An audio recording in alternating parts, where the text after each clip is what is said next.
morning. My name is Ashley Adams. I am the president of Adams & Associates. We are a criminal defense law firm here in Scottsdale, Arizona. This morning, I want to talk to you about domestic violence.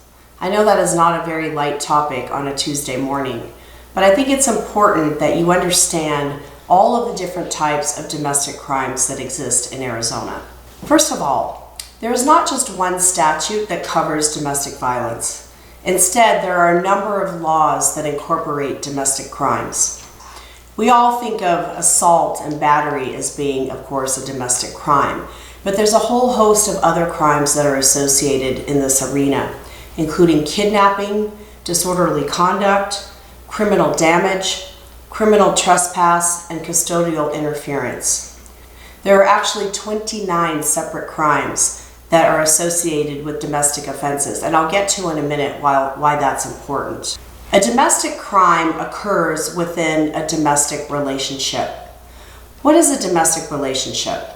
Well, I've listed some of the different types on the slide, but of course your spouse, those who reside in the same household, persons who have a child together, those who are related by marriage, including in-laws, grandparents, and if the defendant and the victim were in a romantic relationship, that's also considered to be a domestic relationship. Why is it significant if a crime occurs in a domestic relationship?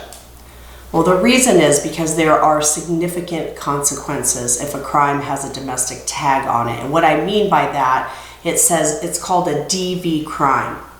There are increased penalties associated with domestic crimes. There are also a number of requirements that a defendant must complete.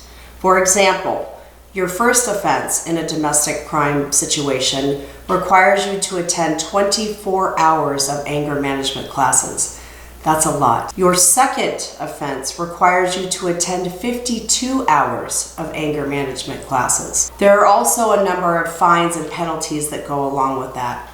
And finally, a defendant convicted of a domestic crime cannot possess or own a firearm until that defendant's probation is complete. I just want to add before we end today a few more important facts about domestic crimes. First of all, if the police is called, someone will go to jail. A lot of people don't realize that, but that is the law. There needs to be a cooling off period between the parties. So again, if the police is called, someone is going to jail. The second thing that's important, even if a victim decides that he or she does not want to press charges, that doesn't matter. That decision then rests with the prosecutor, and oftentimes the charges will proceed. And finally, oftentimes people think they can talk their way out of domestic situations, when in fact all they're doing is admitting to a crime. If you have any other questions about crimes in a domestic situation, please do not hesitate to contact our office at 480-219-1366. You can also visit our website at www.azwhitecollarcrime.com. Thank you for joining us today.